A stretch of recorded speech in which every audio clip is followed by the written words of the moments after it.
السلام عليكم ورحمة الله وبركاته. نحمده ونصلي على رسوله الكريم. أما بعد، بسم الله الرحمن الرحيم. الحمد لله. কবিরা গুনাহ পরিচিতি ও পরিত্রাণ কোর্সের আজকে 11তম সেশন। আমরা ইনশাআল্লাহ আজকে বেশ কিছু পয়েন্ট নিয়ে আলোচনা করব। সোফার আমাদের 25টি টপিক শেষ হয়েছে। কবিরা গুনার যে লিস্ট, আমাদের টার্গেট হচ্ছে অ্যাটলিস্ট 70টি নিয়ে আলোচনা করা। তো সেখানে আমাদের 25টি শেষ হয়েছে অলরেডি, এবং আজকে ইনশাআল্লাহ আমরা আরো 5টি শেষ করার প্ল্যান আছে। তো 26 থেকে 30 নং কবিরা গুনাহ গুলো আজকে আমরা আলোচনা করবো ইনশাআল্লাহ। তো প্রথমে শিরোনাম গুলো দেখে নেই আজকে আমাদের টপিক কি কি। প্রথমত হচ্ছে 26 নাম্বার জুলুম বা অত্যাচার করা। 27 নাম্বার জোরপূর্বক চাঁদা আদায় করা। 28 নাম্বার হারাম খাওয়া বা হারাম উপার্জন। 29 নাম্বার আত্মহত্যা করা।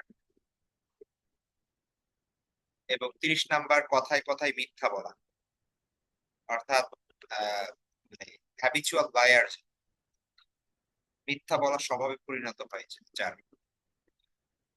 তো এই 5টি বিষয় নিয়ে আমরা আলোচনা করতে যাচ্ছি ইনশাআল্লাহ আজকে। তো প্রথম যেটা, সেটা হচ্ছে জুলুম। জুলুমের শাব্দিক অর্থ বাংলায় তৈরি হচ্ছে অত্যাচার। ঠিক আছে। তো প্রকৃতপক্ষে জুলুম বলা হয় মূলত সীমা লঙ্ঘন করাকে। এবং আরবিতে একটা ডেফিনেশন দেওয়া হয় যে ওয়াদউ শাইই ফি গায়রি মাহাল্লি, কোন বস্তুকে তার নিজের জায়গায় না রেখে অপাত্রে রাখা, এটা হচ্ছে জুলুম। মানে যার যেটা প্রাপ্য তাকে সেইটা থেকে কমতি করা বা সেটা না দিয়ে অন্য কিছু দেওয়া, সেটা হচ্ছে জুলুম। ঠিক আছে। কাউকে কেউ সম্মান পাওয়ার কথা, তাকে সেই সম্মানটা না দেওয়া। কেউ আহ মানে কি বলে, আপনার ভালো ব্যবহার পাওয়ার কথা, সেই ব্যবহারটা না দেওয়া, এটা হচ্ছে জুলুম। ঠিক আছে। তো জুলুম সাধারণত আমরা বুঝছি যে অন্যের হকের সাথে সম্পৃক্ত, কিন্তু এটা মূলত আহ মানে একটা জেনেরিক টার্ম। এখানে জুলুম কয়েক ভাবে হতে পারে। এমনকি মানুষ নিজের উপরে জুলুম করতে পারে, যেটা কোরআনের মধ্যে আছে, আল্লাহ সুবহানাহু ওয়া তাআলা বারবার উল্লেখ করেছেন। তো জুলুম নিজের উপরও হতে পারে, জুলুম অপরের উপরে হতে পারে। ঠিক আছে। তো সাধারণত আমরা জুলুম বলতে বোঝাই যেটা অন্যের হকের সাথে সম্পৃক্ত, বান্দার হকের সাথে সম্পৃক্ত। কোনো ব্যক্তির হক নষ্ট করা, অধিকার ক্ষুণ্ণ করা, অন্যায় আচরণ করা বা ক্ষমতার অপব্যবহার করা, এগুলো জুলুমের অন্তর্ভুক্ত। এবং আহ সাধারণ অর্থে আমরা দেখি অন্যায়, সীমা লঙ্ঘন, এগুলোকে মূলত জুলুম বলা হয়।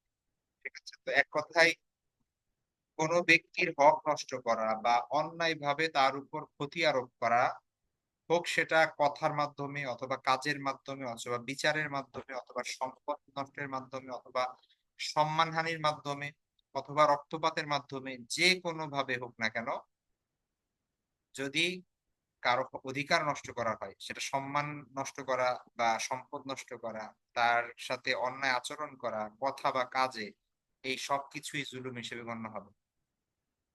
জুলুম মানে লাঠি দিয়ে শুধু পিটানো না। ঠিক আছে। কথা দিয়ে জুলুম হতে পারে, আচরণের মাধ্যমে জুলুম হতে পারে। তো জুলুম এমন একটা ভয়ঙ্কর কবিরা গুনাহ, যেটা শুধুমাত্র আপনার আখিরাতে শাস্তি না, বরং দুনিয়ার শাস্তিও আছে, আখিরাতেও শাস্তি আছে। এবং যেহেতু এটা হকুল ইবাদ বা বান্দার হকের সাথে সম্পৃক্ত, সুতরাং এইটার ভয়াবহতা আরো অনেক বেশি এবং জটিল। ঠিক আছে। তো এটা আমরা অলরেডি জানি যে এটা জটিল কেন। ঠিক আছে। তো যেহেতু কেয়ামতের দিন হিসাব নিকাশের ঝামেলা আছে, জুলুমকারী ব্যক্তি, জালেম যে হবে, তার মানে এই জুলুম সেই সময় পরিশোধ করতে হবে। ঠিক আছে? তার অন্যায়টা সেই সময় ঠিক করতে হবে। কিন্তু সেই সময় মানুষের টাকা পয়সা থাকবে, সেই সময় থাকবে হচ্ছে মানুষের আমল, ভালো আমল এবং বদ আমল। তো এইগুলারই আপনার লেনদেন হবে সেই সময়। তো একটা মানুষের জান্নাতে যাওয়া বা জাহান্নামে যাওয়া ডিপেন্ড করবে এই বিষয়গুলো। দেখা যাচ্ছে একটা মানুষের অনেক ভালো আমল আছে এবং সে জান্নাতে যাওয়ার জন্য প্রস্তুত, কিন্তু সে দুনিয়াতে কারো হক নষ্ট করেছিল, অধিকার নষ্ট করেছিল, জুলুম করেছিল তার উপর, তাহলে দেখা যাবে যে শেষ পর্যন্ত সে আর যেতে পারছে না, তার ভালো আমলগুলো এই লোককে দিয়ে দিতে হচ্ছে, অথবা এই লোকের গুণাগুলো তার নিয়ে নিতে হচ্ছে। তো সেই সময়ে কারেন্সি হবে হচ্ছে আপনার ভালো আমল নেই আমল। সুতরাং প্রতিটা জিনিসের হিসাব হচ্ছে, প্রতিটা জিনিসই লেখা হচ্ছে। এই দৃষ্টিভঙ্গি থেকে একজন মুসলমানের জীবন পরিচালনা করতে হবে সর্ব অবস্থায়। এই জন্য মাসলুম হন, কিন্তু কখনো জালেম হওয়া যাবে না। ঠিক আছে, মাসলুম হন কিন্তু জালেম হওয়া যাবে না। ঠিক আছে, এটা খুব। আল্লাহ সুবহানাহু ওয়া তাআলা কোরআনের মধ্যে বলছেন যে ইন্নাল্লাহা ইয়া'মুরু বিল আদলি ওয়াল ইহসান, যে আল্লাহ সুবহানাহু ওয়া তাআলা কিসের আদেশ করেছেন? ন্যায়ের আদেশ করেছেন, সদাচরণের আদেশ করেছেন। ওয়া ইতাইযিল কুরবা, তারপরে আল্লাহ সুবহানাহু ওয়া তাআলা বলছেন আত্মীয়দের দান করতে বলছেন। ওয়া ইয়ানহা আনিল ফাহশাই ওয়াল মুনকার, এবং অন্যায়, অবিচার, জুলুম, অশ্লীলতা এগুলো থেকে আল্লাহ বিরত থাকতে বলেছেন। তো এর পাশাপাশি সূরা হজের মধ্যে আল্লাহ বলছেন যে ওয়ামা কানা আল্লাহু লিয়াযলিমাহুম ওয়ালাকিন কানু আনফুসাহুম ইয়াযলিমুন, আল্লাহ সুবহানাহু ওয়া তাআলা কারো উপর জুলুম করেন না, বরং মানুষ মানুষের উপর নিজেদের উপর জুলুম করে। ঠিক আছে। তারপরে আরেকটা আয়াতে আল্লাহ সুবহানাহু ওয়া তাআলা বলছে ইন্নাল্লাহা লা ইয়াযলিমুন নাসা শাইআ, আল্লাহ সুবহানাহু ওয়া তাআলা মানুষের উপর এতটুকু জুলুম করেন না, কিঞ্চিত পরিমাণ জুলুম করেন না। ওয়ালাকিন্নান নাসা আনফুসাহুম ইয়াযলিমুন, বরং মানুষ নিজেদের উপর জুলুম। তো আহ পাশাপাশি হাদিসের মধ্যে তো আছে, আমরা অলরেডি পড়েছি কিছু হাদিসের মধ্যে, যে আল্লাহ রাসূল সাল্লাল্লাহু আলাইহি ওয়াসাল্লাম বলেছেন সহিহ মুসলিমের বর্ণনা, আল যুলমু যুলমাতুন ইয়াউমাল কিয়ামা, কিয়ামতের দিন এই জুলুম, মানুষ যে জুলুম করেছে সেটা অন্ধকার হয়ে আসবে। ঠিক আছে, অন্ধকার হয়ে আসবে।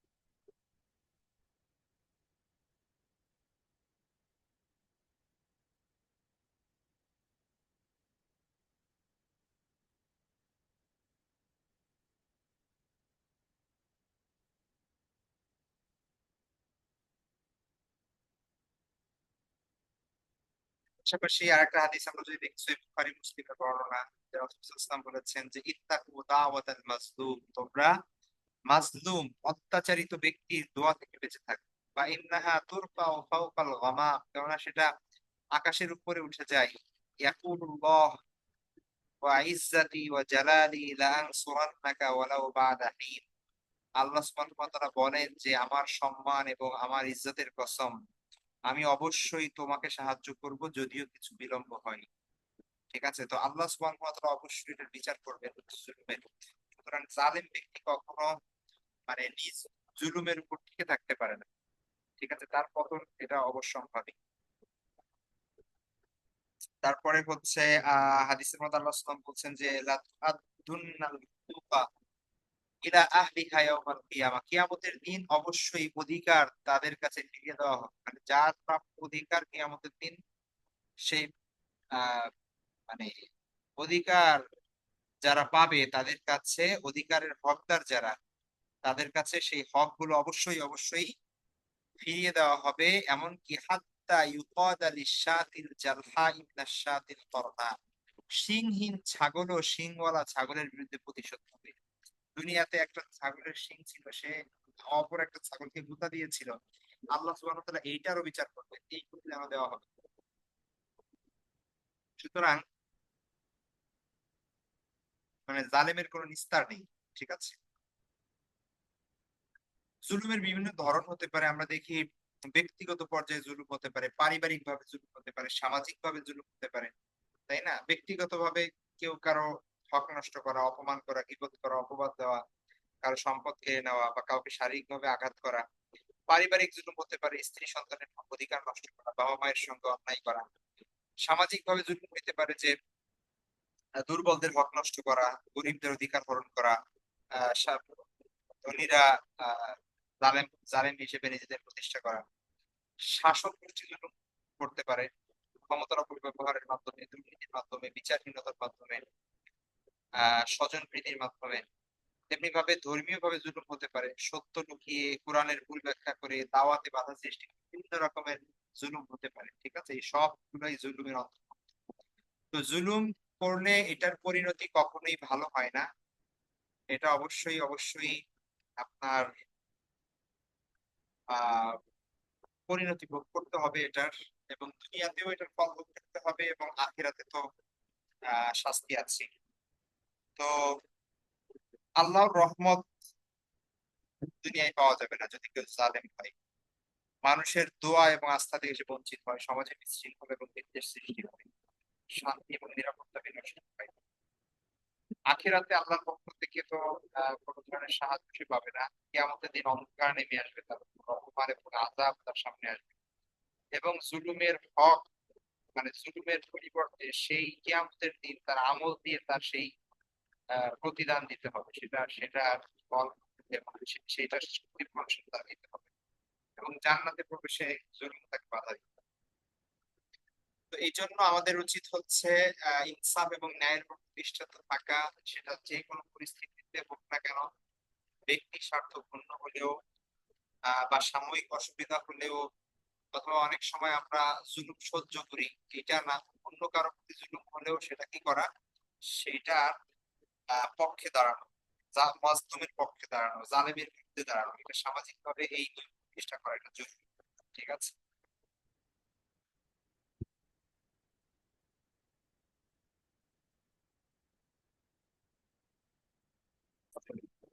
তো এই জন্য আমাদের সবসময় চেষ্টা করতে হবে যে অন্যায়ের বিরুদ্ধে দাঁড়াতে, এবং এটা আসলে আপনার হঠাৎ করে তো আর এই অভ্যাস তৈরি হয় না। এই জন্য আমাদের সন্তানদেরকেও ওইভাবে বড় করতে হবে যে তারা যেন কখনো অন্যায়ের বিরুদ্ধে দাঁড়াতে ভয় না পায়। ঠিক আছে, এভাবেই আস্তে আস্তে একটা সমাজ পরিবর্তন হয়, হঠাৎ করে হচ্ছে। যাই হোক, আমরা আমরা পরবর্তী আহ পয়েন্টে চলে যাই। 27 নম্বর পয়েন্ট, 27 নম্বর কবিরা বলা হচ্ছে জোরপূর্বক চাঁদা আদায়। এটা তো বর্তমান সময়ের সঙ্গে খুবই প্রাসঙ্গিক, বুঝতেই পারছেন। চারিদিকে আমরা যে সকল নিউজ পাচ্ছি, যে সকল তথ্য আসছে, তো এবং চাঁদা না দেওয়ার কারণে মানে হত্যাও করা হচ্ছে মানুষকে। তো এই সমাজ কতটা মানে অধঃপতন হইলে সমাজের, এবং কতটা অবক্ষয় ঘটলে সমাজের মধ্যে এই ধরনের হত্যাকাণ্ড আমরা দেখিয়েছি, যেটা জোরপূর্বক চাঁদা আদায় করার কারণে হচ্ছে। তো এইটাও কবিরা গুনার একটা বড় ধরনের কবিরা গুনাহ। অবশ্যই এটা তো আপনার জুলুমের অন্তর্ভুক্ত, তারপরে হচ্ছে অন্যায় ভাবে সম্পদ আহরণের অন্তর্ভুক্ত, অনেকগুলো ক্যাটাগরিতে ফালানো যায় এই পয়েন্টটাকে। তারপরেও আলাদাভাবে চাঁদার কথা বলা হয়েছে, যাতে করে মানে এটার আপনার ভয়াবহতা বা হচ্ছে এইটার যে আপনার সমস্যা, এই সমস্যাটা যেন আসলেই মানে মানুষ যেন অনুভব করে। ঠিক আছে। তো এটাকে আরবিতে বলা হয় আল ইকরাহ আলা তাবাররুক, অথবা আরেকটা আরেকটা ইয়া আছে, পরিভাষা আছে আল ইলজাম গায়রুল মাশরু, যে চাঁদা আদায়ের ক্ষেত্রে বা হচ্ছে চাঁদা মানে কি, চাঁদা মানে হচ্ছে কোনো একটা কন্ট্রিবিউশন, ফাইন্যান্সিয়াল কন্ট্রিবিউশন, যেটা অব্লিগেটরি না, সাদাকা টাইপের আর কি। ঠিক আছে, অর্থাৎ ভালো কাজে বা কোনো কাজের ক্ষেত্রে নিজ ইচ্ছায় আপনি কোনো অর্থ সহায়তা করছেন। ঠিক আছে, তো সেইটার মূলনীতি হচ্ছে, আপনি যদি বলতে, সেটা মূলনীতি হচ্ছে হাদিসের মধ্যে আছে, রাসূলুল্লাহ বলেছেন লা ইয়াহিল্লু মালুন লিমুসলিমিন ইল্লা বিনাফসিহি। কোন মুসলমানের সম্পদ তার সন্তুষ্টি ব্যতীত, তার একদম অন্তর থেকে, মন থেকে যদি না দেয়, তাহলে অন্য কোনো মুসলমানের জন্য সেটা হারাম হালাল না। ঠিক আছে, তখনই কোনো মুসলমানের বা কোনো মানুষের সম্পদ হালাল হবে যখন সে সন্তুষ্ট চিত্তে সেটা দিবে। জোরপূর্বক বা বাধ্য হয়ে যদি তার থেকে সেটা আদায় করা হয়, তাহলে সেটা হারাম। এ ব্যাপারে কোনো সন্দেহ নেই, কোনো সন্দেহ নেই। ঠিক আছে, সুতরাং আপনার জোরপূর্বক চাঁদা আদায়, এই যে সংস্কৃতি, এটা ইসলামের সম্পূর্ণ পরিপন্থী। ঠিক আছে, এটা একদিকে জুলুম, আবার অন্যদিকে হচ্ছে মানুষকে আপনার আহ, মানে মানুষের হক নষ্ট করা এবং আহ, আপনার অন্যায় ভাবে উপার্জনের নামান্তর। তো কয়েকটা হারাম ক্যাটাগরিতে এটা ঢুকে যাবে। ঠিক আছে। তো কোনো ব্যক্তিকে জোর করে, ভয়ভীতি দেখিয়ে বা সামাজিক চাপে ফেলে অথবা প্রভাব খাটিয়ে এমন দান বা চাঁদা দিতে বাধ্য করা যা সে স্বেচ্ছায় দিতে চায়নি, এটাই হচ্ছে মূলত জোরপূর্বক চাঁদা আদায় করার সংজ্ঞা যদি আমরা বলি। ঠিক আছে, এটা অন্যায় এবং শরীয়ত বিরোধী কাজ, অনেক বড় গুনাহের কাজ। তো এটার কয়েকটা ধরন হইতে পারে। একটা হচ্ছে আপনার পিয়ার প্রেসার হইতে পারে, প্রশাসনিক চাপের কারণে হইতে পারে। ঠিক আছে, শিক্ষক কর্মচারী বা নেতা কর্তৃক জোর করে টাকা আদায়। হ্যাঁ, ধরে দিচ্ছে যে সবাই এত টাকা করে দিতে হবে, এই অফিসের সবাইকে বস বলে দিচ্ছে যে এই অফিসের সবাইকে 1,000 টাকা করে দিতে হবে। এটা তার কনসেন্টে, মানে এখানে তার মানে ইসেরই সুযোগ নেই, অপোজ করারই সুযোগ নেই। ঠিক আছে, আপনার ফাইন্যান্সিয়াল অবস্থা কেমন, আপনি সন্তুষ্ট কিনা, বা আপনি দিতে ইচ্ছুক কিনা সেটা না। ঠিক আছে, এটা জোর জোর, এটা জোর করবো, এটাও জুলুম। সামাজিক অপমান, সামাজিক ভাবে চাপ দেওয়া, সবাই দিছে তুমি দাও নাই, ঠিক আছে, ইত্যাদি ইত্যাদি এই ধরনের কথাবার্তা। অনেক সময় ধর্মীয় ভাবে জোরপূর্বক চাঁদা আদায় করা হয় মসজিদ মাদ্রাসার কালেকশনে বা ওয়াজের মাহফিলে। মানে এমন এমন মানে সিচুয়েশনে ফেলানো হয় যে তখন দেখা যাচ্ছে যে না দিয়ে উপায় নাই, বা না বলা যায় না, সম্মানহানি হয়, এরকম অনেক কিছু হয়। তো এই যে এইভাবে এই জিনিসগুলো আসলে এরকম করা উচিত না। ঠিক আছে। তারপরে ভয় ভীতি দেখিয়ে চাঁদা আদায় করা, যেটা আমরা বর্তমান সময় দেখি পলিটিক্যাল বিভিন্ন group থেকে, পার্টি থেকে, বা পাওয়ারফুল মানে সরকার থেকে, চাঁদা না দিলে সমস্যা হবে, সমস্যায় পড়বে, ঝামেলা হবে, এরকম হুমকি ধমকি দিয়ে তারপর হচ্ছে চাঁদা আদায়। এই সবগুলোই হচ্ছে আপনার কিসের অন্তর্ভুক্ত, এই চাঁদা, জোরপূর্বক চাঁদা আদায়ের অন্তর্ভুক্ত। তো এটা এক তো দুনিয়ায় মানুষের হৃদয়ে তার প্রতি ঘৃণা ক্রোধ জন্মায়, ভালোবাসা থাকে না, এবং তার অর্থনৈতিক অবস্থা থেকে আসলে বরকত উঠে যায়। ঠিক আছে। এবং আহ আরেকটা বড় বিষয় তো এটা তো জুলুম, এবং এই জুলুমের পরিণতি আল্লাহ সুবহানাহু ওয়া তাআলা এই দুনিয়াতেও অনেক সময় এই শাস্তি দিয়ে থাকেন, এটা শাস্তি দিয়ে থাকেন। আর আখিরাতে তো এই জিনিসগুলো আছেই। ঠিক আছে। গোপন আপনার আল্লাহর গজব এবং শাস্তি প্রত্যাশিত হবে, এবং জুলুমের দায়ে তার জবাব দিতে করতে হবে, এবং সেইখানে সেটার পরিণতি ভোগ করতে হবে। তো এই জন্য মানুষকে আমরা চেষ্টা করবো যে যদি মানে কোনো কারণে যদি আমাদের চাঁদা তুলতে হয় সেটা যেন সবার স্বেচ্ছায় হয়, যেটা যেন উন্মুক্ত থাকে। কেউ যদি অনেক সময় আমরা ভালো কাজে চাঁদা দিই সবকিছু ঠিক আছে, কিন্তু এটা ইয়ার রাখা, ঐচ্ছিক রাখা। আর হচ্ছে আহ আপনার কি বলে, চাঁদা দেওয়ার যে প্রবণতা, ঠিক আছে, এখান থেকে বের হয়ে আসলে অর্থাৎ কেউ কিসে চাইলেই সেটা দিয়ে দেওয়া। ঠিক আছে। তো এই একটা মানে এটা হচ্ছে আপনার সামাজিক কালচার আসলে এমন হয়ে গেছে আমাদের সমাজে যে মানে কেউ মানে যে চায় আর যে যে দেয়, এখানে মানে একটা আনটোল্ড ইয়া হয়ে গেছে, এক ধরনের চুক্তি হয়ে গেছে। ঠিক আছে, যার পাওয়ার আছে সে টাকা উঠাবে, এটাই নিয়ম। ঠিক আছে, আর যে দোকান দিবে সে চাঁদা দিবে, এটাই নিয়ম। তো এগুলো আসলে রুট এত গভীরে যে এটা আসলে মানুষ মানুষের সক্ষমতার বাইরে চলে যায় এগুলো প্রতিহত করা বা এটার বিরুদ্ধে গিয়ে দাঁড়ানো। এটা আমরা দেখলাম যে একজন মানুষ চাঁদা দিতে চাইলে কিন্তু তাকে হত্যা পর্যন্ত করা হয়েছে। কোন পর্যায়ে গিয়েছে, তো এটা তো আসলে মানুষের কাছে মেসেজও যাবে।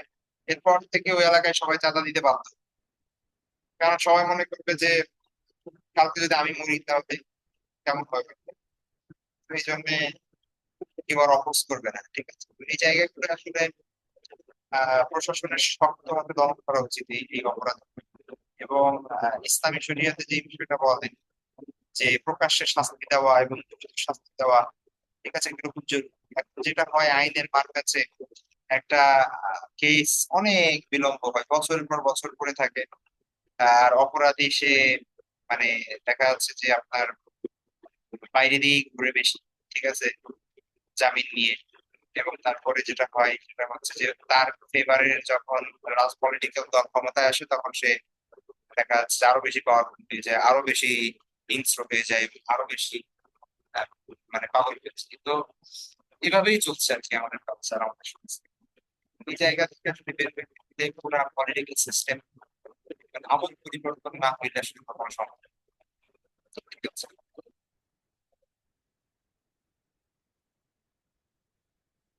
তারপরে পরের যে টপিক আমাদের 28 নাম্বার, সেটা হচ্ছে হারাম খাওয়া ও হারাম ভাবে উপার্জন করা, হারাম পথে উপার্জন করা, অন্যায় মানে ভোগ দখল, যে সবকিছু এটার অন্তর্ভুক্ত।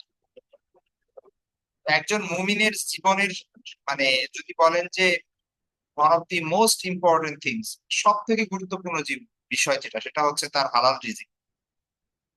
ঈমান আনার পরে তার ফরজ যে বিধানগুলো আছে, তার ফরজ বিধানের একটাই হচ্ছে যে তার পবিত্র উপার্জন। কারণ সে যদি পবিত্র উপার্জন যদি তার ভালো না হয়, তাহলে তো সে নামাজ পড়েও লাভ নাই, তার রোজা রেখেও লাভ নাই, তার দোয়া করেও লাভ নাই, ইবাদতই কবুল হবে না, তাই না? তো এই জন্য হালাল রিজিকটা খুব গুরুত্বপূর্ণ। ঠিক আছে। তো এই জন্য যে ব্যক্তি হারাম পথে উপার্জন করে বা হারাম পথে সম্পদ ভোগ করে, সে শুধু নিজের না, তার পরিবারের সমাজের ধ্বংস ডেকে আনে, এবং আল্লাহর থেকে তার অগোচরে একটা বড় দূরত্ব তৈরি হয়। ঠিক আছে। সে মনে করতেছে সে নামাজ পড়তেছে, সে মনে করতেছে সে ইবাদত করতেছে, হজ করতেছে, কিন্তু এগুলো কোনো কিছুই তার আসলে কবুল হচ্ছে না। তো এই জন্য আহ হারাম থেকে বেঁচে থাকা, বিশেষ করে হারাম খাবার এবং হারাম উপার্জন থেকে, নিজের উপার্জনের কোনো জায়গায় যেন হারাম ঢুকে না যায়, এ ব্যাপারে খুব আমাদের সতর্ক থাকতে হবে। এখন হারাম খাওয়ার অর্থ কি আসলে? একটা হইতে পারে যে হারাম খাদ্য গ্রহণ করা, যেই খাদ্যগুলোকে আল্লাহ সুবহানাহু ওয়া তাআলা হারাম করেছে, যেমন মৃত পশু, রক্ত, শূকর, মদ বা মাদক দ্রব্য, বা আল্লাহর নামে জবাই ছাড়াও কোনো পশু, যে পশুটা আল্লাহর নামে জবাই দেওয়া হয় নাই, বা ওই সকল পশুর গোশত যেগুলো হারাম, হিংস্র প্রাণী, ঠিক আছে, ইত্যাদি। তো এগুলো হারাম। এখন কেউ যদি এই পশুগুলো খায় বা এই হারাম জিনিস খায়, তাহলে তো সে হারাম খেলো। আর একটা হচ্ছে যে হারাম উপায়ে উপার্জন করলো, সে আপনার চাল ডালি খেলো কিন্তু সেটা হারাম উপার্জনের। অথবা সে আম খেলো কিন্তু আমটা চুরি করা। ঠিক আছে। সে আপনার মাংসই খেলো কিন্তু গরুটা ডাকাতি করে নিয়ে আসছে। ঠিক আছে। তো সে নিজের টাকা দিয়ে আপনার ফল ফ্রুটি কিনে খেলো কিন্তু সেই টাকাটা প্রতারণার করে সে অর্জন করেছে।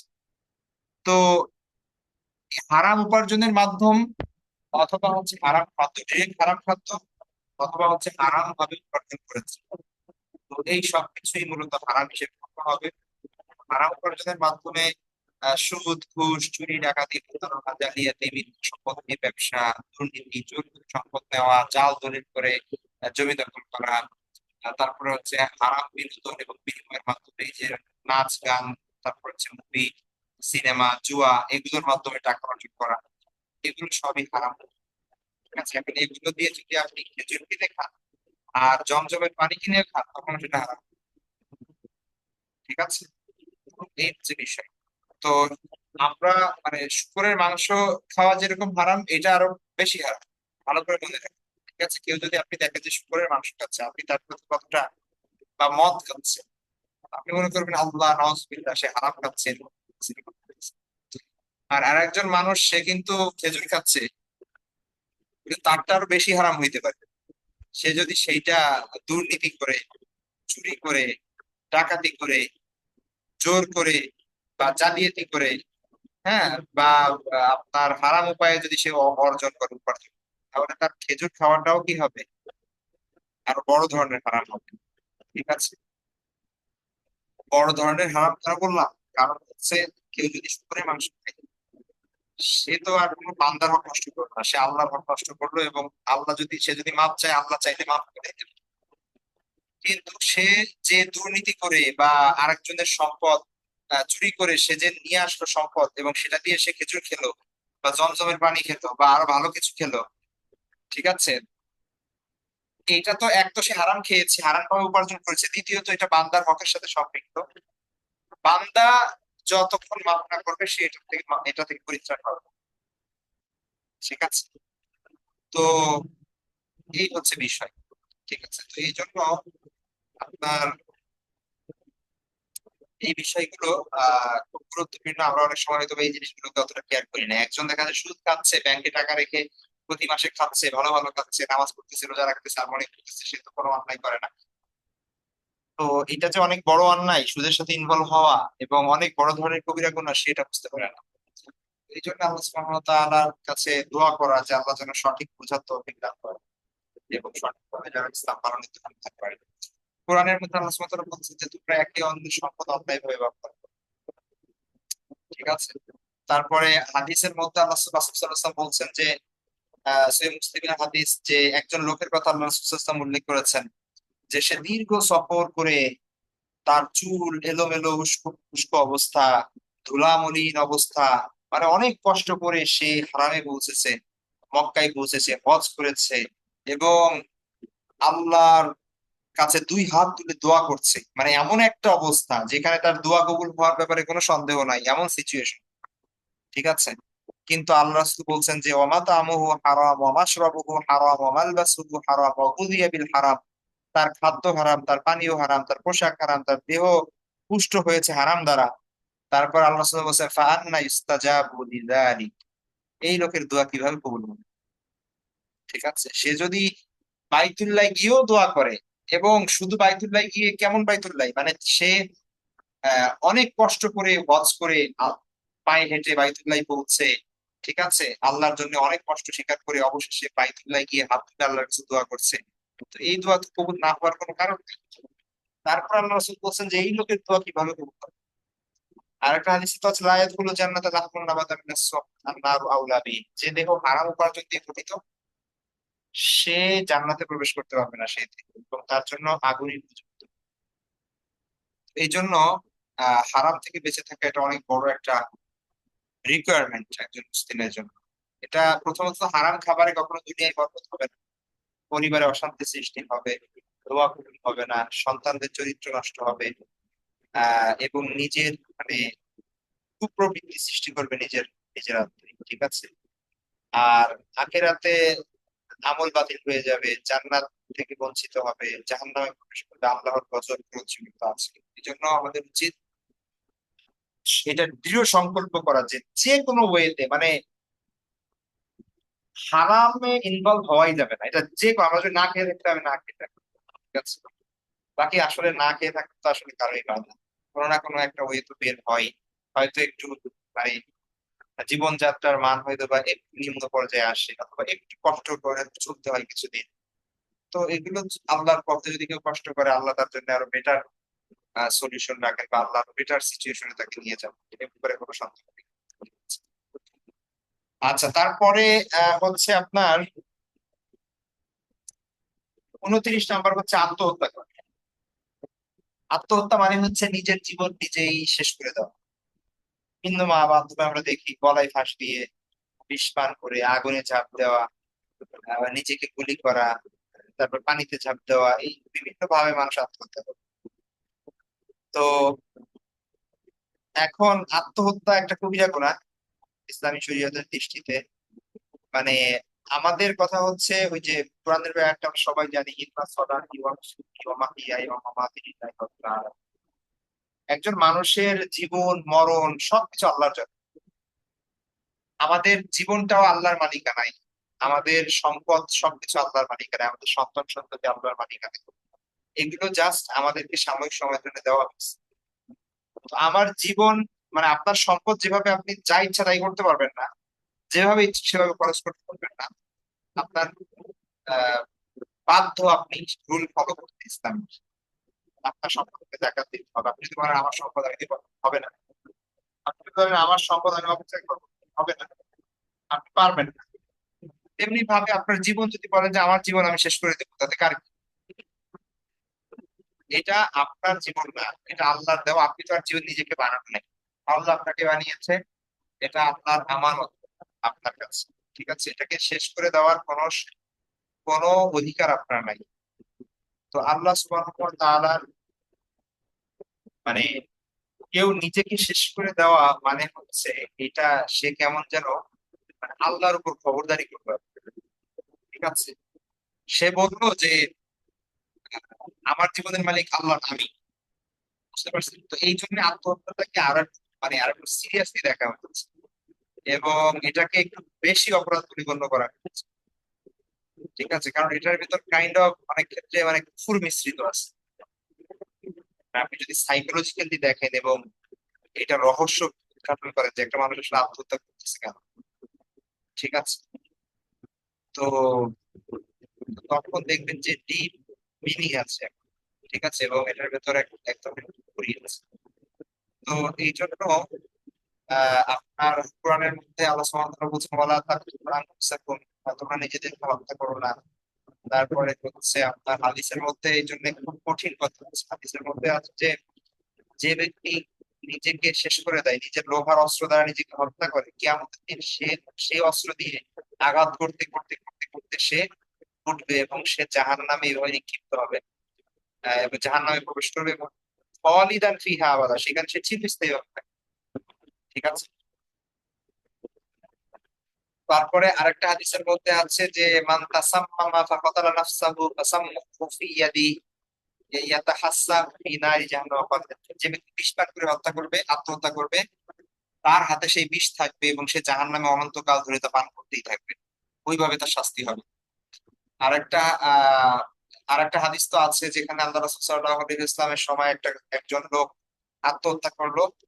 তো আল্লাহ রাসূল সাল্লাল্লাহু আলাইহি ওয়াসাল্লাম তার জানাজাই পড়লেন না, সাহাবীদেরকে বললেন যে তোমরা সল্লু আলা সাহিবিকুম, তোমরা তোমাদের সাথে জানাজা পড়ো। তিনি নিজে করলেন। তো এই অনেকগুলো ঘটনা আছে। ঠিক আছে, তো এই জন্য আহ একটা তো মানে হাদিসের বাহ্যিক মিনিং তো দেখি বোঝা যাচ্ছে যে বলা হচ্ছে যে খালিদান ফিহা আবাদা, চিরস্থায়ীভাবে সেখানে থাকে। এটার ব্যাখ্যায় তো মানে স্কলাররা খুব দিশেহারা আর কি। হ্যাঁ, যে একজন মুসলমান সে যদি আত্মহত্যা করে তাহলে সে কিভাবে চিরস্থায়ী থাকে। কারণ হচ্ছে আমরা তো জানি একজন মুসলমান কবিরা গুনাহ করলে সে অ্যাটলিস্ট শাস্তি পায়, অবশেষে সে একটা সময় জান্নাতে আসবে। শুধুমাত্র কাফের মুশরিক যারা, যাদের ঈমান নেই, আল্লাহর উপর বিশ্বাস নেই, তাহলে সেই ক্ষেত্রে হচ্ছে সে চিরস্থায়ী জাহান্নামে হবে, যাবে। তো এটার একটা তো ব্যাখ্যা এই যে আপনার যদি আত্মহত্যার সঙ্গে কুফুর মিশ্রিত থাকে, যেটা আমি বললাম যে অনেক ক্ষেত্রে এটা থাকে, তাহলে তো তার আসলে ঈমান নেই। ঠিক আছে, তাহলে সেই ক্ষেত্রে সে চিরস্থায়ীভাবে জাহান্নামে থাকবে। আর একটা ব্যাখ্যা স্কলাররা দিয়েছেন যে খলিদান অনেক সময় মানে খলিদান নর্মাল অর্থ হচ্ছে অনন্তকাল বা সব সময়, চিরস্থায়ী বা সর্বদা। অনেক সময় একটা দীর্ঘ সময় বোঝানোর জন্য খলিদান শব্দ ব্যবহার হয়, মানে অনেক অনেক সময়, মানে এত বেশি সময় ধরে যেটা কেমন যেন অনন্তকাল। ঠিক আছে, তো যে আত্মহত্যা করবে তার আসলে একটা লং পিরিয়ড তাকে জাহান্নামে থাকতে হবে। ঠিক আছে, এবং অবশেষে সে তার ইমানের কারণে হয়তো বা আল্লাহ চাইলে সে কি করতে করবে, জান্নাতে যাবে। কিভাবে ব্যাখ্যাও আছে, বাকি আল্লাহ ভালো জানেন। অনেকে কোশ্চেন করেন যে আত্মহত্যা যে করে তার জানাজা বা হচ্ছে আপনার দাফন কাফন এগুলো দেওয়া যাবে, শরীক হওয়া যাবে? হ্যাঁ যাবে, কোনো সমস্যা নাই। তবে আল্লাহ রাসূল সাল্লাল্লাহু আলাইহি ওয়াসাল্লাম নিজে করেন নাই, কিন্তু সাহাবীদের মধ্যে তো বলেছেন। এখন আল্লাহ রাসূল কেন বলেন নাই, করেন নাই, সেটা আলাদা ব্যাপার। কারণ আল্লাহ রাসূল সাল্লাল্লাহু আলাইহি ওয়াসাল্লাম জানাজার নামাজ পড়া মানে হচ্ছে এটা অনেক বড় একটা বিষয়। ঠিক আছে, তিনি যদি মাগফিরাত দোয়া করেন তো আল্লাহ সেটা কবুল করে নিবেন, আল্লাহ হয়তো ওই ক্ষেত্রে নিষেধ করেছিলেন তাকে।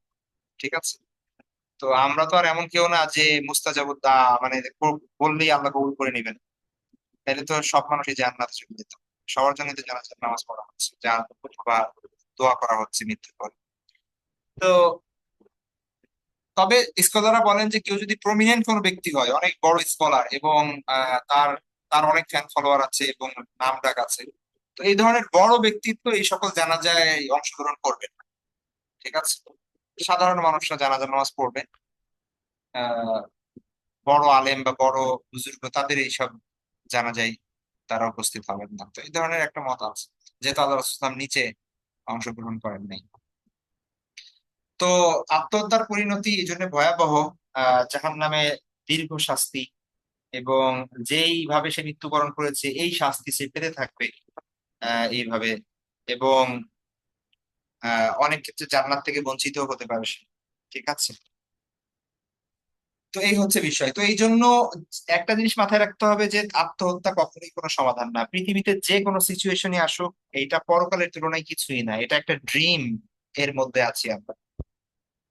ঘুম থেকে উঠলে যেমনি ভাবে আপনার কাছে মনে হয় যে ও যা দেখছি সবকিছু একটা স্বপ্ন ছিল,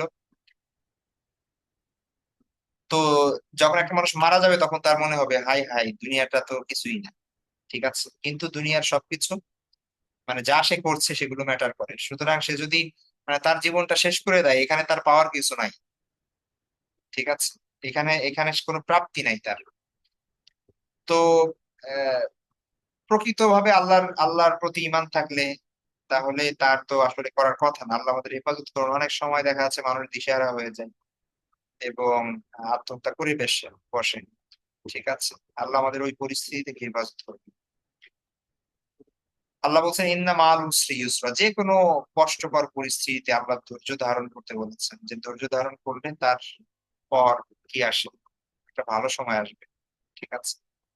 তো ধৈর্য ধরা সালাতের মাধ্যমে, ওয়াস্তাইনু বিস-সাবরি ওয়াস-সালাহ, সালাত এবং দোয়ার মাধ্যমে, সালাত এবং ধৈর্যের মাধ্যমে আল্লাহর কাছে সাহায্য চাইতে হবে। আল্লাহর কাছে যদি আমরা সাহায্য চাইতে থাকি অবশ্যই আল্লাহ সাহায্য আসবে ইনশাআল্লাহ।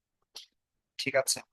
আর এমন সিচুয়েশন অনেক সময় আমরা পড়ি যে মনে হয় যে এই সিচুয়েশন থেকে বের হওয়ার কোনো সম্ভাবনা নাই, মানে এইখান থেকে আমাকে কেউ বের করতে পারবে না। মানে এমন একটা সিচুয়েশনের মধ্যে আমি পড়ছি যেই সিচুয়েশনে আমার হয়তো বা আমার মানে মান সম্মান অথবা অন্য কোনো বিষয় অথবা আমি মানে বেঁচে থাকতে পারছি না, এখানে এখানে নিঃশ্বাস নেওয়া কষ্ট হয়ে যাচ্ছে। যদি এমন সিচুয়েশনে কেউ পড়েন, সমাধান কি? কোরআনের মধ্যে আছে, হাদিসের মধ্যে আছে, ইস্তিগফার। ঠিক আছে, কেউ যদি আল্লাহর দিকে ফিরে আসে, ইস্তিগফার করে, আল্লাহ তাকে কি করবেন, এমন পরিস্থিতি থেকে বের করবেন যেই পরিস্থিতিতে মানে সিমিংলি অ্যাপারেন্টলি কোনো মানে ইয়া ছিল না, যে কোনো ধরনের পরিস্থিতি থেকে আল্লাহ তাকে মুক্তি দিবেন এবং বের করে নিয়ে আসবেন। ঠিক আছে, এটা আল্লাহর দায়িত্ব। আল্লাহ তো ইন্নাহু আলা কুল্লি শাইইন কাদির, তিনি সবকিছুই পারেন, সবকিছুই করতে সক্ষম। তো এই জন্য সেই বিশ্বাস রাখ। আচ্ছা, আমাদের লাস্ট টপিক আজকে সেটা হচ্ছে মিথ্যা বলা, মানে হ্যাবিচুয়াল লাইং যেটা। ঠিক আছে, অর্থাৎ কথায় কথায় মিথ্যা বলা। তো এটা মিথ্যা এমনিই ভয়ঙ্কর একটা রোগ, এবং এটা একটা অভ্যাস হয়ে গেলে সেটা বড় ধরনের কবিরা গুনাহ হিসেবে বিবেচিত হয়। আহ তো মিথ্যার ব্যাপারে তো আল্লাহ সুবহানাহু ওয়া তাআলা কোরআনে বলছেন ফাজতানিবু রিজসা মিনাল আওসান ওয়াজতানিবু কাওলাজ জুর, তোমরা মিথ্যা বলা হতে, মূর্তির অপবিত্র থেকে তোমরা দূরে থাকো এবং মিথ্যা কথা বলা থেকে দূরে থাকো। শিরকের সাথে মিথ্যার কথা বলছেন আল্লাহ সুবহানাহু ওয়া তাআলা। অর্থাৎ এটার গুরুত্ব কত ভয়াবহ, মানে এটার মাত্রা কত ভয়াবহ। তো আর হাদিসের মধ্যে তো এসেছে যে মুনাফিকের আলামত তিনটা, আর একটা হাদিস চারটা, সেখানে মিথ্যার কথা বলা হয়েছে। তারপরে আরো হাদিস আছে যেখানে বলা হয়েছে যে ইন্নার রাজুলা লা ইয়াকযিবু ওয়া ইয়াতাহাররাল কাযিব হাত্তা ইউকতাবা ইনদাল্লাহি কাযযাবান। কেউ যদি মিথ্যা বলে এবং সে মিথ্যা বলতেই থাকে, অবশেষে একটা সময় আল্লাহর কাছে সে মিথ্যাবাদী হিসেবে তার নাম লিপিবদ্ধ হয়ে থাকে, যে এ হচ্ছে কাযযাব, এ হচ্ছে মিথ্যাবাদী। আবার কেউ যদি সত্যবাদী হয়, যে প্রতিকূল পরিস্থিতিতে সে সত্যি কথা বলছে, তার এগেইনস্টে গেলেও সে সত্যি কথা বলছে, তার স্বার্থের বিরুদ্ধে গেলেও সে সত্য কথা বলছে, সত্য কথা বলতে বলতে এমন একটা পর্যায়ে যায় যে আল্লাহর কাছে তার নাম সিদ্দিক হিসেবে গণ্য হয়। ঠিক আছে, সত্যবাদী হিসেবে গণ্য হয়। তো আহ আর একটা হাদিসের মধ্যে আছে যে মানুষকে হাসানোর জন্য মিথ্যা বলা যাবে না, সেটার জন্য আল্লাহ রাসূল সাল্লাল্লাহু আলাইহি ওয়াসাল্লাম অভিসম্পাত করেছে। ঠিক আছে। তো এই জন্য রসিকতার ছলেও মিথ্যা না বলা। তো এই হচ্ছে বিষয়। তো মিথ্যা যদি কেউ বলে, এখানে একটু কারেকশন দরকার। মিথ্যা যদি কেউ বলে তাহলে তার তো বিশ্বাসযোগ্যতা নষ্ট হয়, এবং সমাজে সে অপমানিত হয়। সে ব্যাপারে কোনো সন্দেহ নাই। পাশাপাশি আখিরাতে সে মুনাফিকদের সাথে তার হাসর হবে। তার অনেক মানে তার পরকালে শাস্তি আছে এবং এই জন্য আপনাকে তো জবাবদিহি করতে হবে। এ ব্যাপারে কোনো সন্দেহ নেই। ঠিক আছে, এই হচ্ছে বিষয়। তো আমরা এই জন্য আহ কখনোই আমরা মানে মিথ্যার আশ্রয় নিব না। এবং সব থেকে বড় বিষয় হচ্ছে যে শিশুদের সামনে সত্যবাদিতার প্রচলন ঘটানো এবং তাকিদ দেওয়া, এটা খুব জরুরি বিষয়। ঠিক আছে, কারণ ছোটবেলা থেকেই মানুষ তো মানুষের মূল চরিত্র গঠিত হয় যে সময়টা, ওই সময় কোনো অভ্যস্ততা চলে আসলে এটা সারা জীবন থেকে যায়। তো এই জন্য চেষ্টা করা এই ব্যাপারটা নিজেদের থেকে পরিবারের সবার মাঝে ছড়িয়ে দেওয়া সত্যবাদিতা, এবং কারো মধ্যেই বদ অভ্যাস থাকলে সেটা দূর করার চেষ্টা করা।